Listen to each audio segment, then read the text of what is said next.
My name is John Clifford White.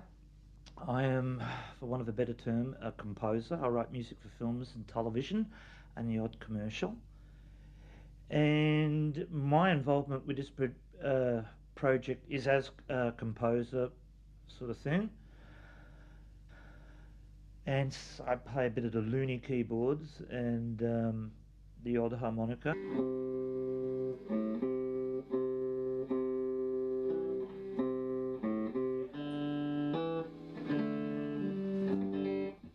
Hi, my name's Nick Barker. I'm the guitarist of late come bass player, and I've played a variety of child's instruments too.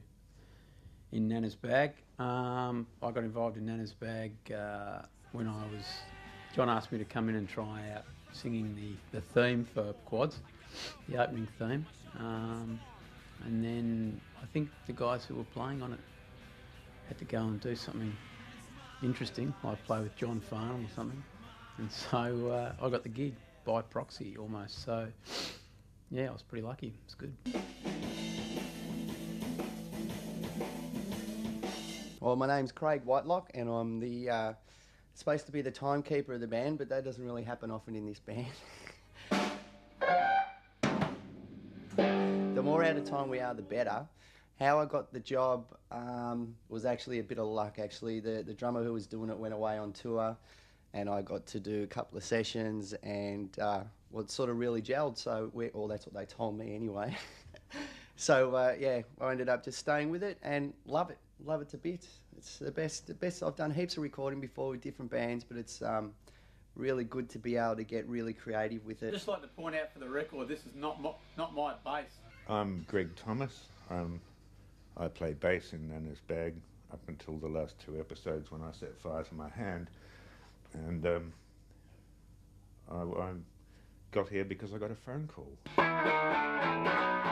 My name's James Black, and I play the guitar and the sort of noisy bits, and I also play the keyboards sort of when they get a bit difficult for John to play because he's a bit limited with what he does with his fingers. What? Can't a bloke have a cold? Yeah, that'll do. I'm the man behind Nana's Bag. I've made Nana's Bag what they are today, effectively. I'd prefer if they didn't see this bit, but it's true, and anyone else other than Nana's Bag will tell you that. Other than that, is there anything else you need to know? I mean, I am Nana's Bag. And I own the name, by the way.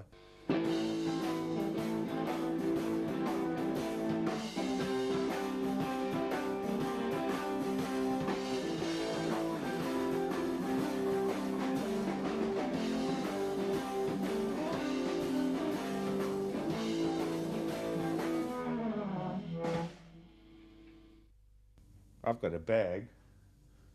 Get the bag, Craig. Yeah.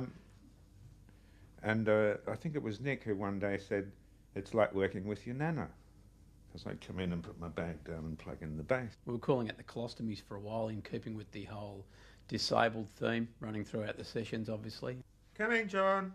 And somewhere along the line it changed to Nana's Bag. Plus we were calling the bass player Nana because he kept wandering off all the time. But yeah, the bag was born. It was something to do with Nick. Nick decided that Greg was Nana. He said it's like having your Nana on board. You know, you come in and everyone's sort of, getting their own set up or whatever, or plugging up mics, and you look around and you go, where's Nana? Oh shit, she might be on the road. So we all go running out, and there's Greg out on the road, and he comes in like your Nana. He's got this like little string bag that he carries, and he puts it down, and he gets his cigarettes out, and he rolls himself, and he'll have his newspaper because he's just hopped off the train, and it is dead set like working with your Nana. So we needed a name for the band. It started out as the Colostomies, and somehow turned into Nana's Bag. Just one day, Nana's Bag came out, and there it was. Hang on, let me look at the charts. In bar 7. Bar 7. Yeah, see, the feedback's coming in early. Yeah, it is, yeah. Perhaps the violas can cover that. More largemento in the... just more largemento. The reason I was asked was, I think, because of track record. They wanted a really out there punk sound, and I guess I was asked because of previous material such as the soundtrack to Romper Stomper, which, as well as the score, had oi songs and of a very offensive nature and pretty wild sounds. I am not classically trained, so I don't know what's right or wrong, so I give it a go, and if everyone else is willing to give it a go, it comes out fairly, shall we say, left of centre. And the brief from the director was they wanted a soundtrack that sounded out there.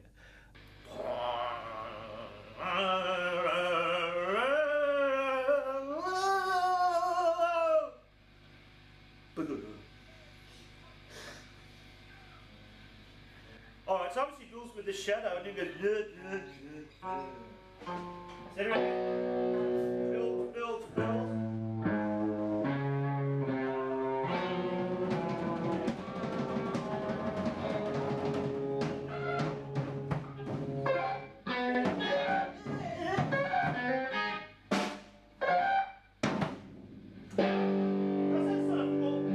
Fall apart more. This one. Well, nothing professional.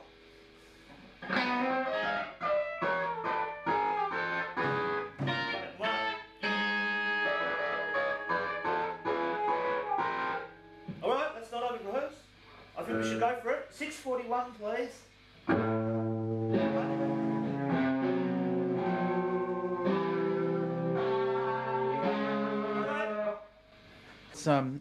John's, he had an idea for the sound for this show, and he pulled together the various people, and we kind of started off with a certain picture, and we, as it kept going, it turned into something completely ridiculous. It's like at first you get a bit taken aback because you've got to look at the little tally and there's like all the little movements and the lines going on and stuff, but pretty much in the end it's sort of like you actually get the whole feel after it's done. So when you're doing it bits and pieces, it's sort of like sounds all a bit jumbled and up and down.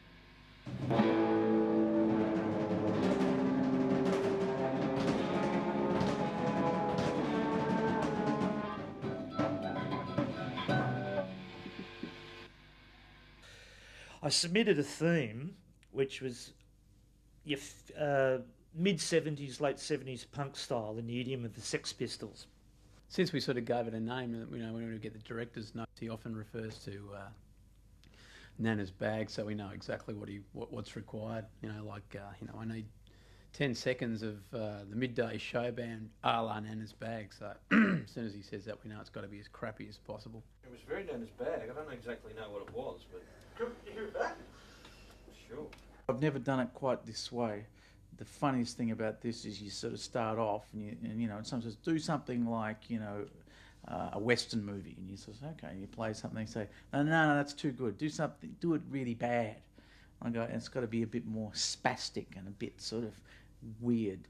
So I have to sort of often go back and, I'm a pretty bad guitar player, full stop, but then they want it really bad, so I have to go and do it again often. Sorry about that. James is probably the most technical, and he's able to move from guitar to very intricate jazz type piano to even, squeeze box accordion, and you need that sort of thing.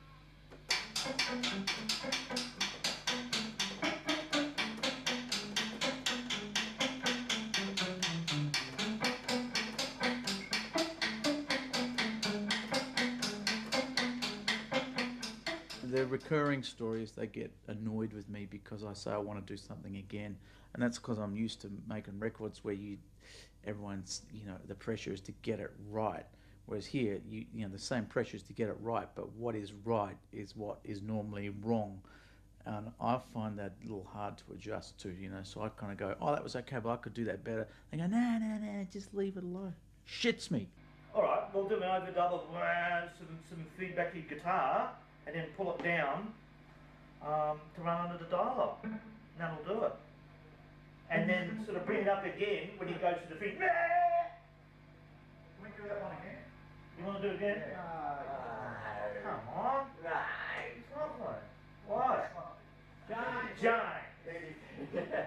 Spoke at length with the producers, and they played me some of this stuff. I said, oh, you want it to sound like they've all been sniffing petrol all day? Yeah, that's it. Like total rubbish. Yeah, that's it. So when we came back in the next week to re-record EP1, no charts, no keys, no chord structure, nothing. We just did it, and they loved it, and that was the formula, and that's what stayed since. My history lies sort of, live work, playing in pubs and doing the whole sort of singer-songwriter thing. So for me, it's been a bit of a godsend, really. I mean, it's fantastic. You come to work during the day and get to drink as much beer as you like and get paid for it. And I mean, it's sort of rough as we've made it. I mean, my playing's improved out of sight doing this. It was just a matter of putting guys together. I mean, we didn't necessarily know who we wanted to use. It was just getting a bunch of guys together. More that got on, it's more getting people that get on well. Sometimes we do like 6-7 hours shifts and stuff, and it can get pretty hard, but in the end, when you finished it, you feel really good about it, and you just, feel like you've done some good work for a change, and not, the typical band thing where everyone's just rolling up and they're all blind from the night before or staying up, well, even though some of us have a couple of times. But it puts a more sort of professional role in, because you don't have to be too stagnant. You can actually, just be creative and push it all along. And I think if anyone's really down or not everyone's 100%, by the time we finish, it sort of lifts everyone back up. So say if, Greg's a bit funny or I'm a bit down or whatever, by the time we finish the night, we're all sort of vibed and, go down the pub afterwards and have a chat about what we did. Monday I'm tired because I work on the weekend and, I play gigs and stuff or work in the studio. And Monday's normally my day off, so I find it a bit grueling having to get up, get to my kids to school and come down here and play really loud, noisy, shitty music first thing in the morning. That's quite hard.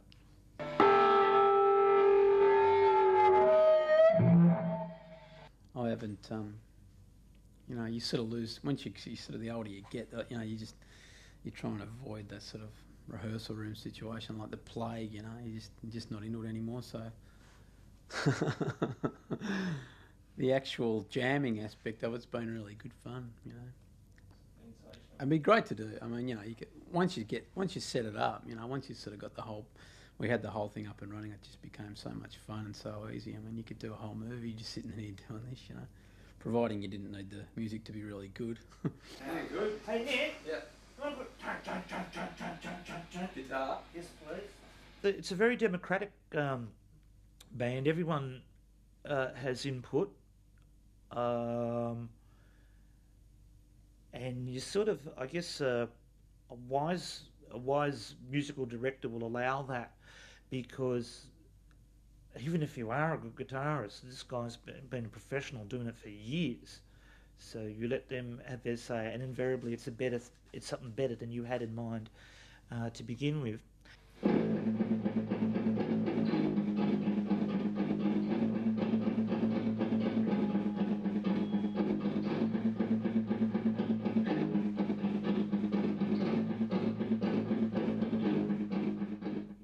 It breaks the boredom.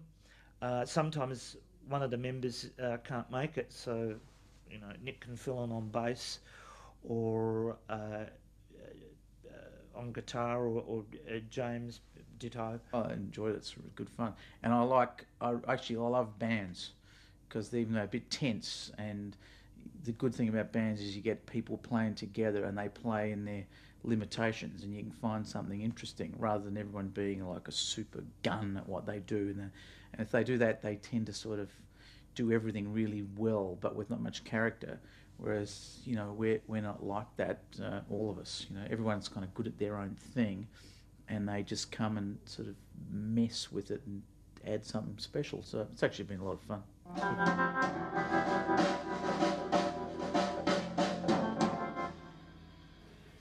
Process. Would you care to explain the process? Oh, don't. Yeah, the process is we mix as fast as we possibly can. This is not having a go at anyone. This includes myself. I'm sure there's better engineers, players, or or writers or whatever, but not for this, you know. And that's not, these guys are great players. Don't get me wrong, but you know, you can have your Claptons or whatever.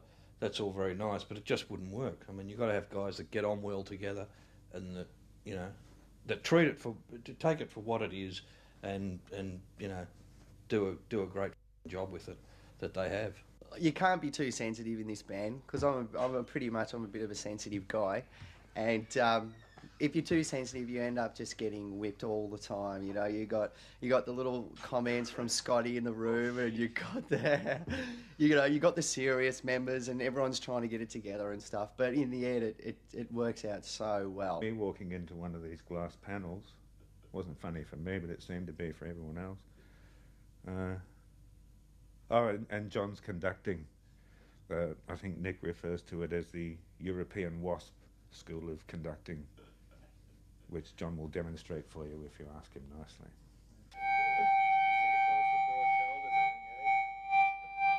Play it, Scott, play it. What do they like, Hayden? What do they like? What would they like, Hayden? Oh, great. Good man. No indecision. There was one app we did where all the quads went in to do they did a telethon. So for the whole episode, we were like the like the show band, and it was just hysterical. Like we'd just take after take we were doing. Each time we'd finish a cue, we'd just be pissing ourselves laughing. You know, but a lot of it's been funny. I mean, you kind of just listen to it back and you just crack up. And I mean, I haven't even seen a finished episode yet, so I'm just going on what we saw. So I think in context, it's going to be really funny because it's a really, really funny cartoon, you know.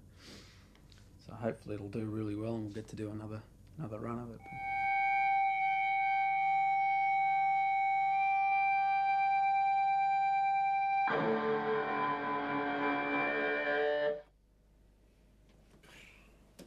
That was beautiful. That is mixing. That is what I was put on this earth for. In years to come, that will be. We were offered a stint at Abbey Road. I said, no, get it. This is where it's happening, baby.